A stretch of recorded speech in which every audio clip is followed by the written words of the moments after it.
আজকে রান্না করছি কচুরমুখী একটু আলু দিয়ে শোল মাছ। শোল মাছ তোমরা কে কে পছন্দ করো এটা অবশ্যই জানিও, আমার তো ভীষণ পছন্দের।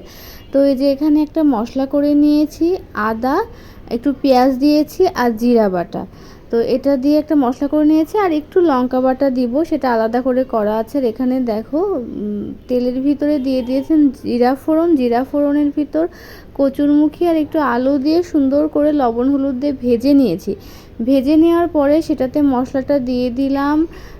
এখানে দিয়েছি রসুন বাদে জিরা, আদা আর হচ্ছে একটু লঙ্কা গুঁড়া দিয়ে খুব সুন্দর করে লবণ হলুদ দিয়ে সুন্দর করে মশলাটা কষিয়ে নিতে হবে, খুব ভালো করে কষাতে হবে যাতে কচুরমুখীটা অর্ধেক সিদ্ধ হয়ে যায়।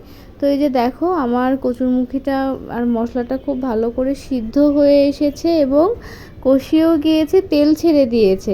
এখন আমি কাঁচামরিচটাও দিয়ে দিয়েছি, একটু কাঁচা লঙ্কা দিয়েছি কারণ স্বাদটা ভালো হবে আর কি, আর শুকনো লঙ্কাও অল্প দিয়েছি। তো এখানে দেখো এখন দিয়ে দিচ্ছি পরিমাণ মতো জল, জলটা ফুটে উঠলে ভেজে রাখা মাছগুলো দিয়ে দিব। আর শোল মাছ কচুরমুখীতে রান্না করলে ভীষণ ভালো লাগে, তোমরা একবার হলেও ট্রাই করে দেখো।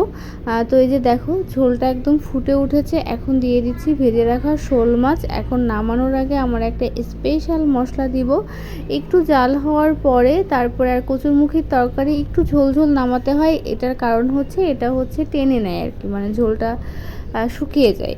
তো এই যে দেখো কিছুক্ষণ রান্না করে নেওয়ার পরে আমি হচ্ছে আমার একটা স্পেশাল মশলা, সেটা হচ্ছে ভাজা জিরা আর একটু গরম মশলা, সব কিছু ভাজা মশলা আর কি। ওই মশলাটা আমি নিজের হাতে করেছি, ওটা আমি বিভিন্ন তরকারিতে ইউজ করি। একটু ভাজা মশলা দিয়ে দিলাম, তো আমার রান্নাটা রেডি হয়ে গিয়েছে। এখন ঝোলটা আমি নামিয়ে নিব।